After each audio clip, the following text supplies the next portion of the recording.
বিগত স্বৈরাচারীর আমলে উলামাদের বিভেদকে কাজে লাগিয়ে ভারতের পাঁচটা গোলাম সরকার দেশের আলেমদেরকে নির্যাতন চালিয়েছে। এক শ্রেণীর আলেমকে জেলখানায় ভরেছে, আরেক শ্রেণীর আলেমদেরকে তোষামোদ করেছে। যাদেরকে তোষামোদ করেছে তারা মনে মনে ভেবেছে সরকার আমাদের খুব ভালোবাসে। ঠিক কিনা বলেন? উদাহরণ দিয়ে বলি, যখন জামাত ইসলামের বড় বড় আলেমদেরকে গ্রেফতার করা হলো, কওমি অঙ্গনের কিছু আলেমদেরকে এমনও বলতে শুনেছি এগুলা তাদের পাপের প্রায়শ্চিত্ত। অমুক পীরের সাথে বিয়াদবি করেছে, বিয়াদবির ফল ভোগ করেছে। এই ধরনের কথা বলতে না বলতে কয়েকদিন পরে নিজেরা ঘা খাওয়া শুরু হয়ে গেল। শাপলা চত্বরে এমন পিটানি খাইলো। এখন যারা শাপলা চত্বরে মায়ের খেলেন, আপনারা কোন উস্তাদের সাথে বিয়াদবি করার কারণে? আপনি যখন আপনার মতের সাথে এক জায়গায় দ্বিমত দেখা দিয়েছে, একজনকে বলেন উস্তাদের বদদোয়ায় উনি জেল খেটেছে, তো আপনি জেল খাটলেন কার বদদোয়ায়? এই ধরনের বিভ্রান্তিকর কথাবার্তা মাইকে ওপেনে মানুষের সামনে বলিয়ে আলেমদের মধ্যে বিরাট ফাটল সৃষ্টি করেছে। কথা ঠিক না? ঠিক জোরে বলেন। আলেমদের মধ্যে ইখতিলাফ থাকলে ঘরোয়া বৈঠকে ওলামারা ইখতিলাফের ভাষা কি হবে? কোরআনে আছে, সুন্নায় আছে, সহিহ হাদিসে আছে, আইম্মাই মুস্তাহিদিন, সালফে সালিহিন বিরোধপূর্ণ মাসআলায় প্রতিপক্ষকে কষ্ট না দিয়ে সম্মান দিয়ে কথা বলেছেন। সেই শিক্ষা গ্রহণ করে সেই সমাধান আলেমরা নিজেরা করে নেবে, কিন্তু বাতিলকে সুযোগ দেওয়া যাবে না। একদম পরিষ্কার কথা বলতে হবে। সরাসরি শিরক, বেদাত আর কুফরের সাথে কেউ যদি স্পষ্ট জড়িত না থাকে, প্রমাণ না পাওয়া যায়, শুধুমাত্র ফুরুই মাসআলায় যদি কারো সাথে আমার ইখতিলাফাত থাকে, তাকে আমি শত্রু মনে করার কোনো কারণ নাই। বরং তার সাথে হাতে হাত মিলিয়ে, কাঁধে কাঁধ মিলিয়ে বাংলাদেশে নাস্তিক, বেঈমান, যারা ইসলাম বিদ্বেষী কর্মকাণ্ড বাংলাদেশে আইন করে প্রণয়ন করতে চায়, তাদের দাঁত ভাঙ্গা জবাব দেওয়ার জন্য প্রস্তুত থাকতে হবে। খুব সিম্পল একটা কথা বলি, অন্তর্বর্তীকালীন সরকার সিদ্ধান্ত গ্রহণ করেছে প্রাইমারি স্কুলগুলোতে গানের টিচার নিয়োগ দেওয়া হবে। নাউজুবিল্লাহ, আসতে বলেন।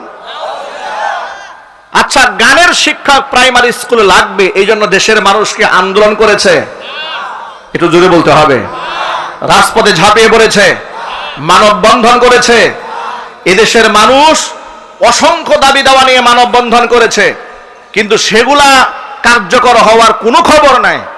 যে দাবি দাওয়া নিয়ে কারো কোনো আবদার নাই, 99% মানুষ যেগুলা চায় না সেগুলা জাতির উপর চাপায় দেওয়া, এই সিদ্ধান্তকে আমরা মানতে পারবো না। মনে রাখবেন, অন্তর্বর্তীকালীন সরকারকে দায়িত্ব দেওয়া হয়েছে রাষ্ট্রীয় মৌলিক সংস্কার করার জন্য। যে স্কুল, কলেজ, ইউনিভার্সিটিতে আমাদের কলিজার টুকরা সন্তানেরা, ভাইয়েরা, বোনেরা পড়াশোনা করে ঈমান হারা হয়ে জাহান্নামের প্রতি পরিচালিত হচ্ছে, উচিত ছিল প্রত্যেকটা প্রাইমারি স্কুলে একজন করে ধর্মীয় শিক্ষক নিয়োগ দেওয়া। সেটা না করে আপনি গানের শিক্ষক নিয়োগ দিচ্ছেন। এই অধিকার আপনাকে কে দিয়েছে? এই সমস্ত কর্মকাণ্ডের বিরুদ্ধে কে ওয়াহাবি, কে সুন্নি, কে মাযহাবি, কে লা মাযহাবি, কে কওমি, কে আলিয়া দেখার সময় নয়। সংঘবদ্ধ মুসলিম সম্প্রদায়কে রাষ্ট্রের সার্বভৌমত্বের স্বার্থে, দ্বীনের স্বার্থে, ইসলামের স্বার্থে, আগামী প্রজন্মকে মুসলিম রাখার স্বার্থে ঐক্যবদ্ধ হয়ে এই কুফরি আন্দোলনের বিরুদ্ধে ঝাঁপিয়ে পড়তে হবে।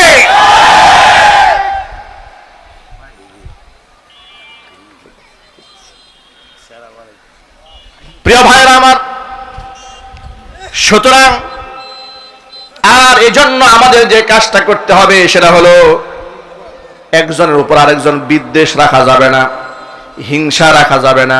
টুপি দিয়া, জুব্বা, পাগড়ি, পাঞ্জাবি দিয়া বিচার না করে ঈমান, আকীদা, উসুল দিয়ে বিচার করতে হবে।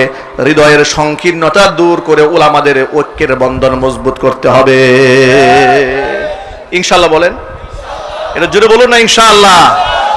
পারবো না ইনশাআল্লাহ আমরা? ছোট্ট একটা হাদিস আপনাদেরকে শোনাই। হাদিসটা বর্ণনা করেছেন রাসূলের বিখ্যাত সাহাবী আনাস ইবনে মালিক রাদিয়াল্লাহু তাআলা আনহু।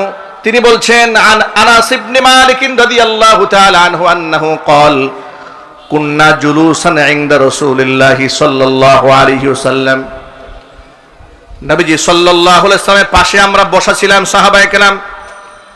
হুজুর বললেন, ইয়াতলু আলাইকুমুল আনা রাজুলুম মিন আহলিল জান্নাহ।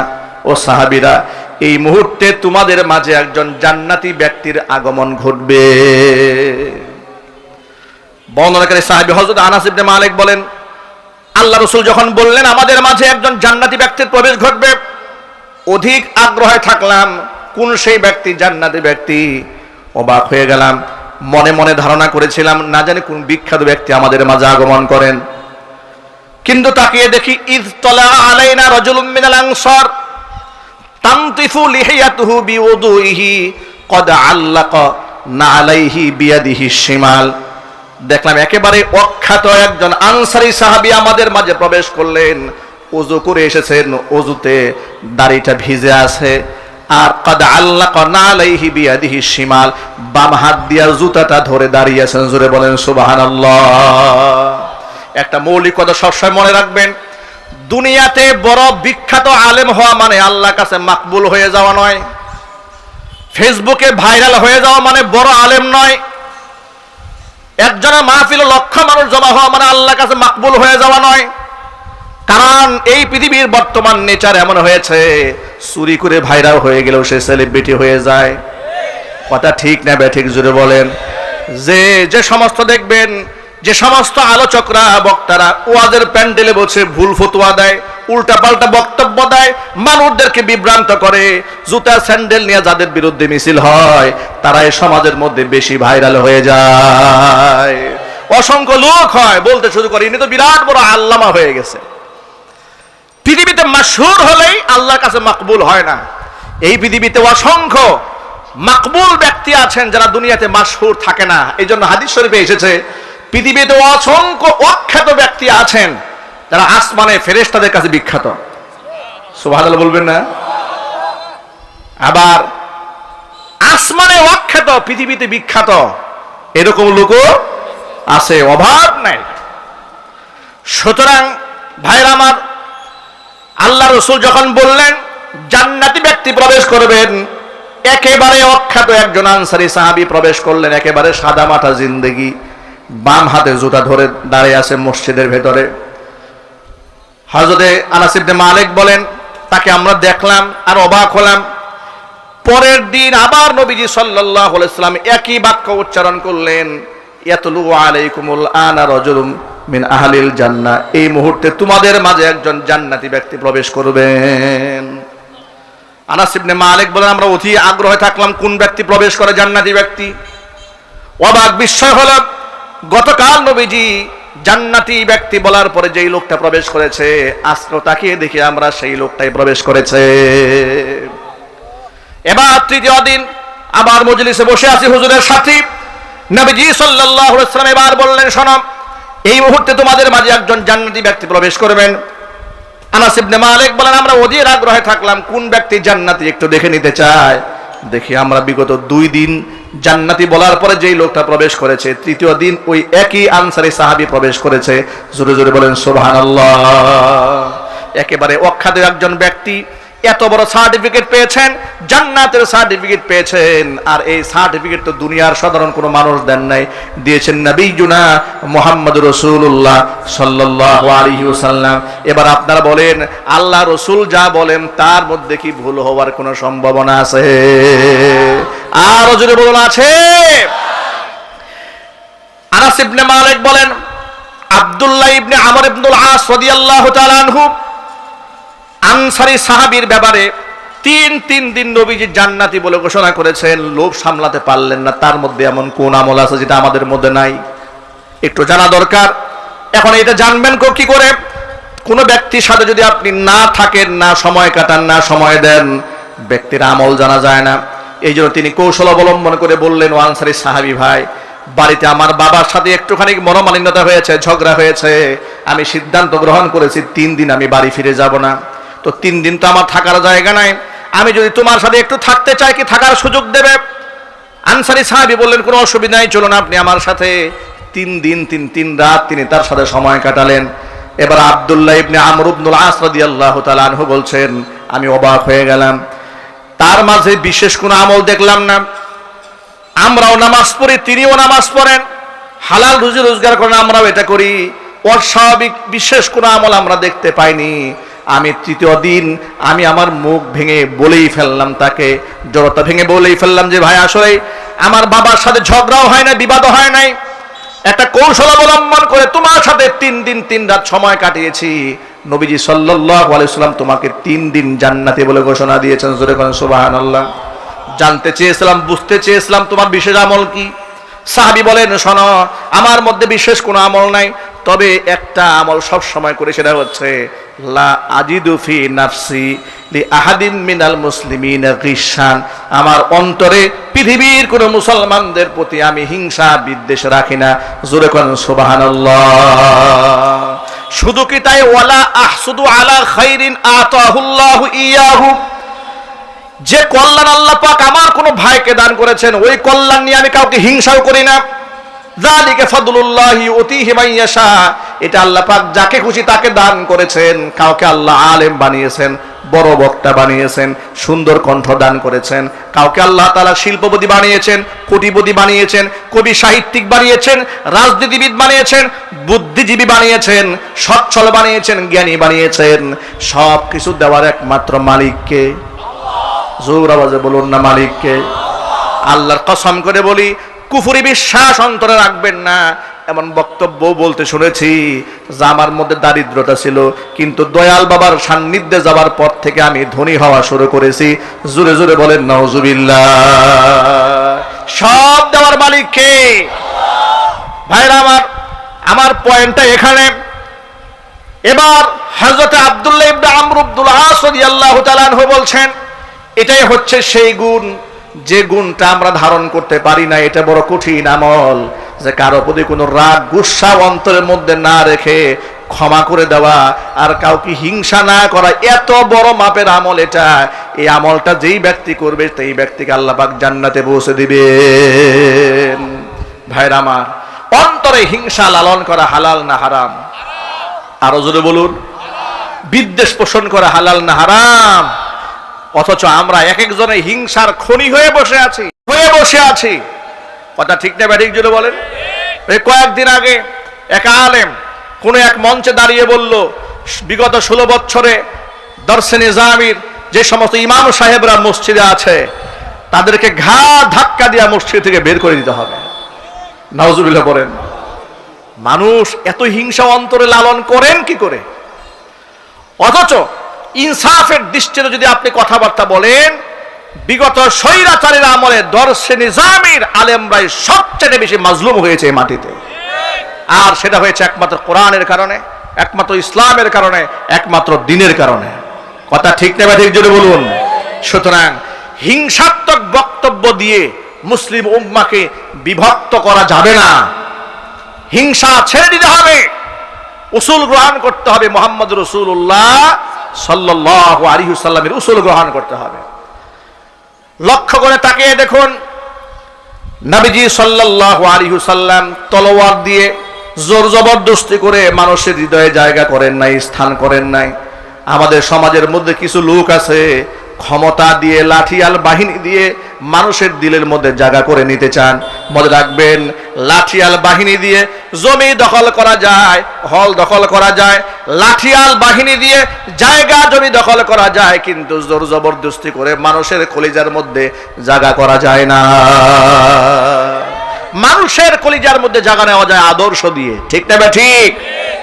নবী করিম সাল্লাল্লাহু আলাইহি সাল্লামের কাছে ধরে আনা হলো বনু হানিফা গোত্র প্রধান সুমামা ইবনে উসালকে।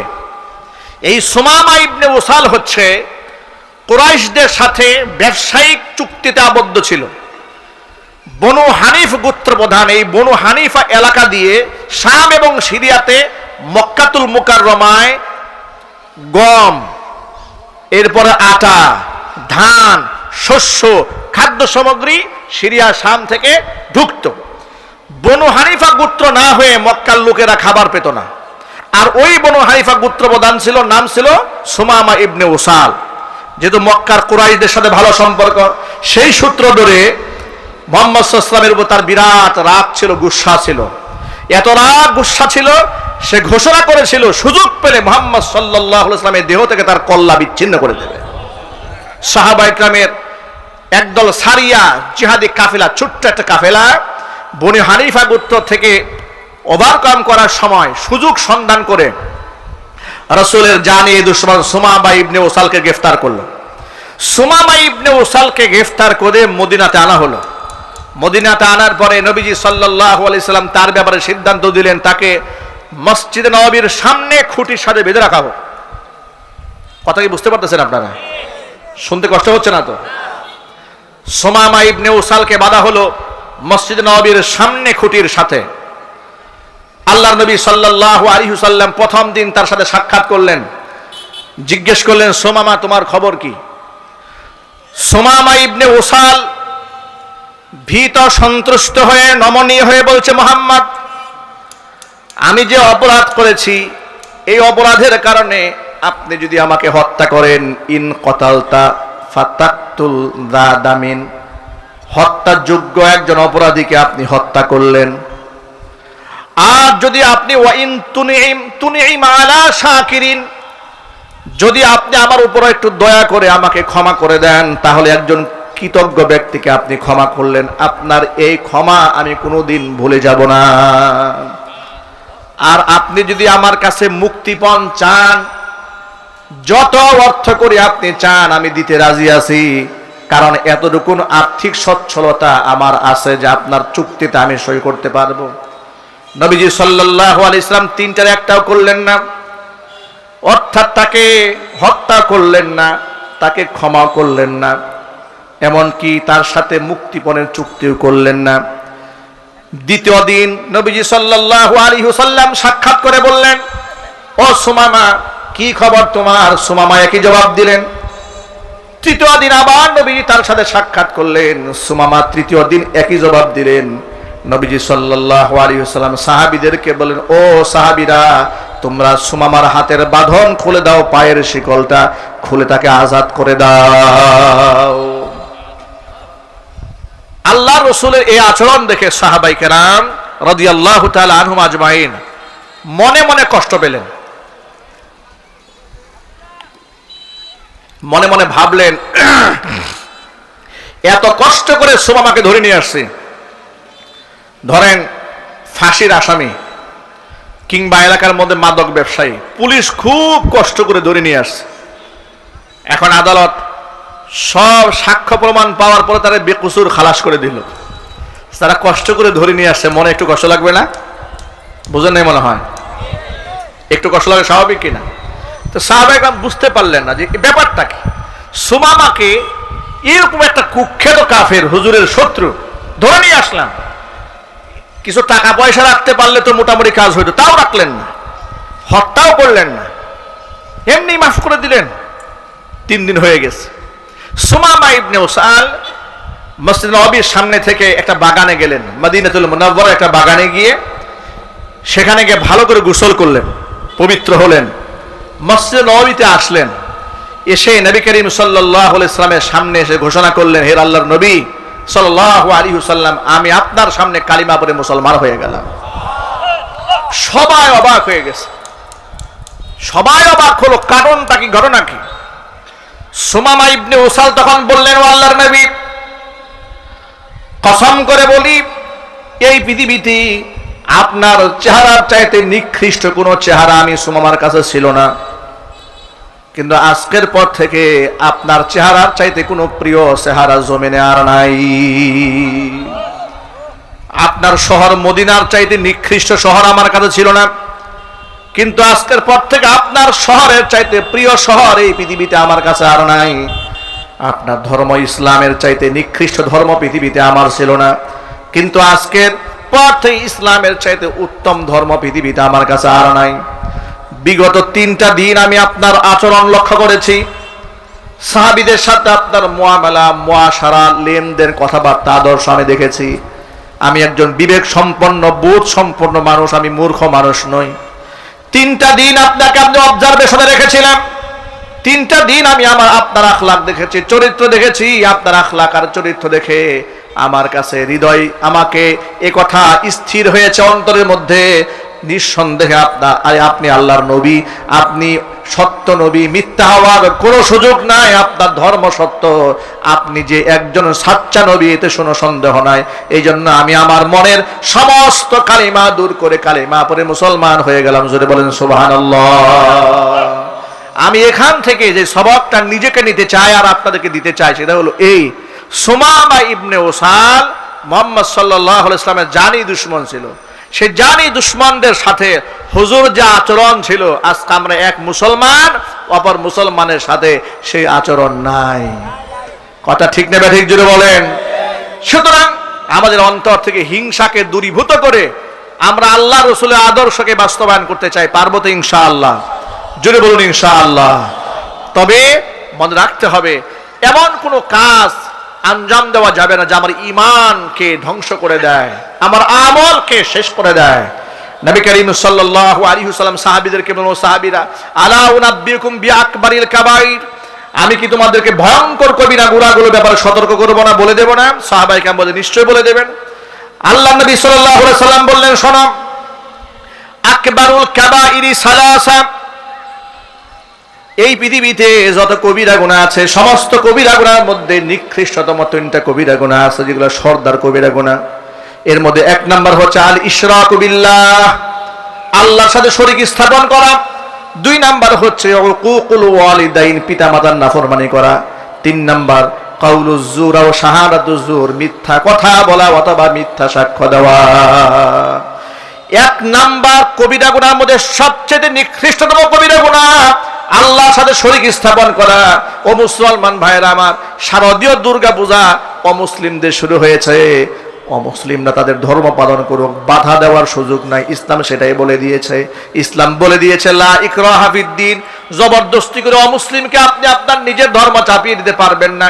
তাদেরকে তার ধর্ম পালনের স্বাধীনতা দিয়ে দেন। তার কারণটা শুনেন, কদ তাবায়্যানা রুশদু মিনাল গায়্যি, গুমরাহি থেকে হেদায়েত স্পষ্ট হয়ে গেছে। কোনটা রাত কোনটা দিন এটা যেমন সূর্যের আলোর মতো স্পষ্ট হয়ে যায়, সূর্যের আলো যখন উঠে যায়, অনুরূপভাবে কোনটা হক কোনটা বাতিল মানুষের সামনে স্পষ্ট হয়ে যাওয়ার পরে স্বেচ্ছায় যে কোনো ব্যক্তি শিরিক করে, বেদাত করে, তাতে আপনাদের জোর জবরদস্ত করার কোনো কারণ নাই, বাধা দেওয়া যাবে না।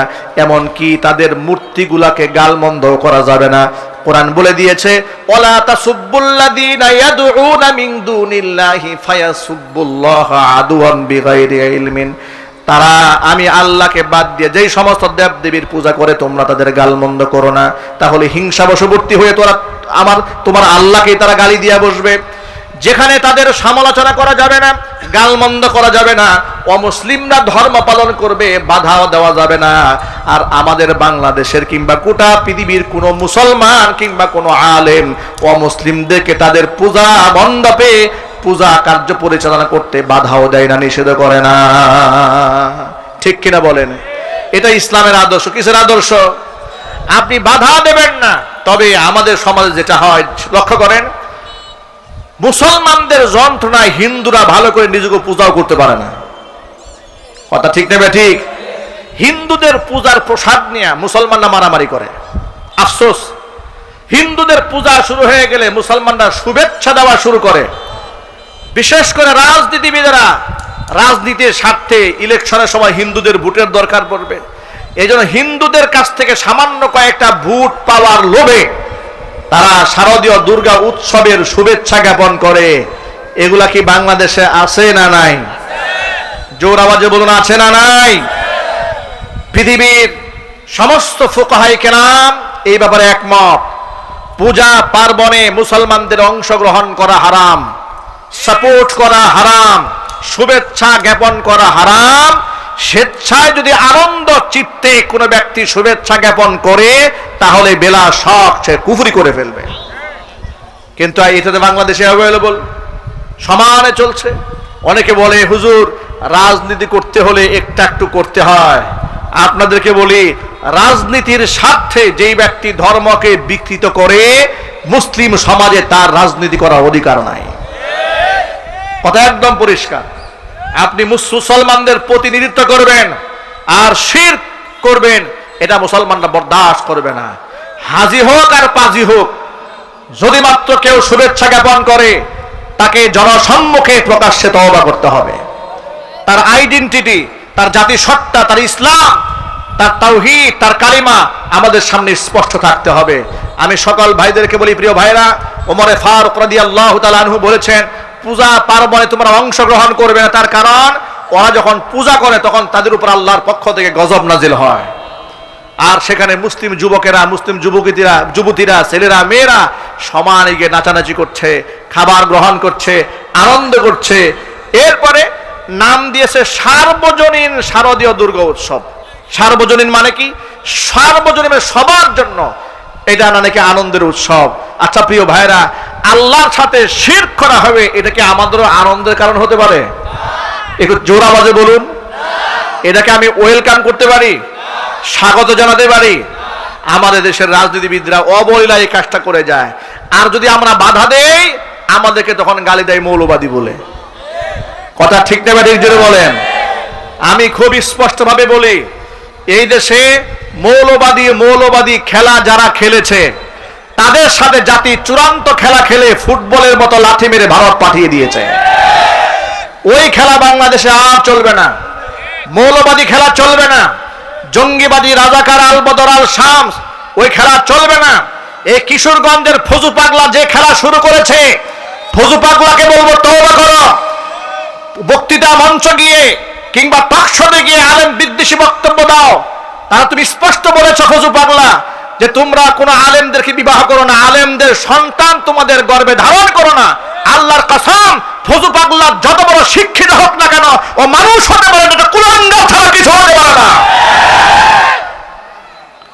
আলেম ওলামাদের ব্যাপারে এমন বিশুদ্ধার যে করেছে, তাকে যে নেতা মানে, আল্লাহর কসম করে বলি, তাকে যে নেতা মানে ও কুলাঙ্গার। কথা ঠিক নেবে ঠিক? মুসলমান সমাজে রাজনীতি করবা, আলেমদের সম্মান দিয়ে করতে হবে। মুসলিম সমাজে রাজনীতি করবা, কোরআনকে সম্মান দিয়ে কথা বলতে হবে। মুসলিম সমাজে রাজনীতি করবা, ইসলামের আদর্শকে সম্মান দিয়ে রাজনীতি করতে হবে। ইসলামের আদর্শকে সম্মান দিয়ে রাজনীতি করতে যদি না পারো, তাহলে আপা গেছে যে পথে, তোমাকেও যেতে হবে সেই পথে। আপনাদের যদি আবার একটা আন্দোলনের ডাক দেওয়া হয়, নৈরাজ্য সৃষ্টিকারী, খুনি এবং আলেম ওলামা বিদ্বেষী, কোরআন সুন্নাহ বিদ্বেষী বাংলাদেশে বাম এবং রাজত্ব কায়েম যারা করতে চায়, কাফের বেঈমানদের, তাগুতের, দালালদেরকে শায়েস্ত করতে যদি আলেমরা আহ্বান জানায়, সেইটাকে সারা দিয়ে প্রস্তুত আছেন? কারণ আমি দুহাত দেখতে চাচ্ছি।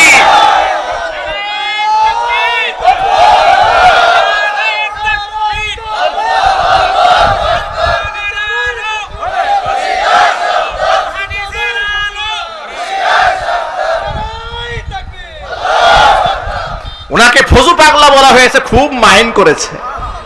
বলে আমাকে বলে ফজু পাগলা, আমি বক্তব্য দিয়েছি, আমার বক্তব্য ক্যাসেট বিক্রি হয়েছে। পাগলের সুখ মনে মনে, ঠিক না ভাই? সে বলে সাইদি সাহেবের ক্যাসেট বিক্রি হয়েছে, আর আমি ফজু পাগলার ক্যাসেট বিক্রি হয়েছে। এর বক্তব্য নাকি বিক্রি হয়েছে, যে কারা যে শুনেছে, কোন গাঁজাখুররা শুনেছে, এটা ও জানে, আর ওর গাঁজা সেবনের সাথীরা জানে। ঠিক না ভাই ঠিক জোরে বলেন। সুতরাং আমাদের বার্তা বড় স্পষ্ট, বাংলাদেশ এটা মুসলমানদের জমিন। এ জমিন ইসলামের জন্য উর্বর ঘাঁটি। উলামাদের এই ঘাঁটিতে, যেখানে অসংখ্য উলামারা জেল খেটেছেন, জরিমানা দিয়েছেন, ফাঁসের মঞ্চে মঞ্চায়িত হয়েছেন, শাপলা চত্বরে তাওহীদের জন্য, ইসলামের জন্য, রাসূলের সম্মান রক্ষা করার জন্য এদেশের উলামারা, তুলামারা, মুসলিম সাধারণ জনতা জীবনের তপ্ত রক্ত জমিনের মধ্যে ঢেলে দিয়েছেন। যে মাটিতে অসংখ্য আল্লাহর ওলিরা শুয়ে আছেন, অসংখ্য শহীদরা শুয়ে আছেন, সেই মাটিতে আর যাই হোক না কেন, নরেন্দ্র মোদীর আশা এই মাটিতে বাস্তবায়ন হতে দেওয়া হবে না। এই মাটিতে কালিমার পতাকা পথ করে উড়বে একদিন ইনশাআল্লাহ। জোরে বলেন না ইনশাআল্লাহ? এবং সেটা বেশি দূরে নয়, সুবাতাস বইতে শুরু করেছে। এই জন্য ফজু পাগলারা আরো পাগলামি শুরু করেছে। ফজু পাগলারা যখন দেখলো সারা জীবন রাজনীতি করলাম, লোকেরা আমাদেরকে জুতা পিটা করে, আর এই উলামাদের এত বদনাম বললাম, আলেমদেরকে এত সম্মান করে, আহারে জীবনের সব অর্জন শেষ। এই জন্য ফজু পাগলারা পাগলামি শুরু করেছে। বেশি পাগলামি করে একটা কুত্তা মারার ইনজেকশন দিয়ে দিয়েন। কথা ঠিক কিনা যদি বলেন? কারণ পাগল হলে না তাকে আপনি পাবনা পাঠাবেন, এ তো পাগল না। যদি পাগল হলে তো জামা কাপড় থাকতো না। কারণ সে যে পথে হাঁটতেছে, এটা পাগলামির পথ নয়, এটা জুতা খাবার পথ।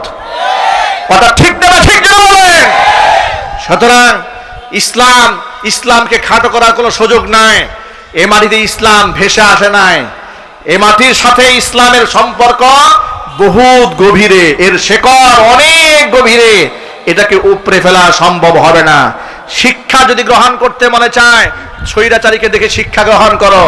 এই যে দুদিন আগে আন্তর্জাতিক অপরাধ ট্রাইব্যুনালে, সেখানে প্রসিকিউটর অ্যাডভোকেট তাজুল ইসলাম সাহেব, চিফ প্রসিকিউটর, স্বৈরাচারীর একটা কথোপকথন ইনুর সাথে এটা পুরো লাইভ টেলিকাস্ট করেছে, পুরা বিশ্ববাসীকে দেখিয়েছে। সেই বক্তব্যের মধ্যে শোনা যাচ্ছে যাত্রাবাড়ি অঞ্চলটা খুব রিস্কি, সেখানে অনেক হুজুররা আছে, মাদ্রাসার ছাত্ররা আছে। আবার স্বৈরাচারী বলছে যে হ্যাঁ, ওখানে তো অনেক মাদ্রাসা। আপনারা একটু কল্পনা করতে পারেন এই স্বৈরাচারী বিদায়ের পেছনে এই দেশের আলেমদের ভূমিকা কত বড় ছিল। ওরা নিজেরা চিন্তায় ছিল, দাড়ি এবং জুব্বাওয়ালা পাগড়িওয়ালাদেরকে নিয়ে পেরেশান হয়ে গিয়েছিল। আর দেশ স্বাধীন হওয়ার পরে আলেমদের কত মনে নাই। আশ্চর্যের ব্যাপার, যুগ যুগ ধরে এই সমস্ত আলেমদেরকে শুধু স্বৈরাচারী এবং তাদের নাতিপুত্রে ব্যবহার করেছে। কথা ঠিক না ঠিক জোরে বলেন। আগামী থেকে আলেমরা আর ব্যবহৃত হবে না ইনশাআল্লাহ। আলেমরা আরো কারো পায়ে ধরবে না। আগামী থেকে উলামাদের ঐক্য যদি মজবুত হয়, বাতিলরা আলেমদের পা ধরতে বাধ্য হবে। আর এজন্য ওরা আলেমদের এক হোক, এটা ওরা চায় না। আলেমরা এক হয়ে যাক, এটা আপনারা চান না? যদি বলুন না, চান না? আলেমদের ঐক্য মানে গোটা জাতির ঐক্য, ঠিক কিনা জোরে বলেন।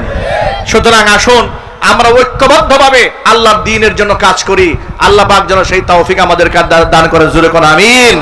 আল্লাহ রাব্বুল আলামিন বাতিলের রক্ত চক্ষুকে পরোয়া না করে তাওহীদের পক্ষে, ঈমানের পক্ষে আদর্শ নিয়ে এগিয়ে যাওয়ার তৌফিক আমাদেরকে দান করুন, আমিন। ওয়া আখিরু দাওয়ানা আনিল হামদুলিল্লাহি রাব্বিল আলামিন। ওয়াসসালামু আলাইকুম ওয়া রাহমাতুল্লাহি ওয়া বারাকাতুহু।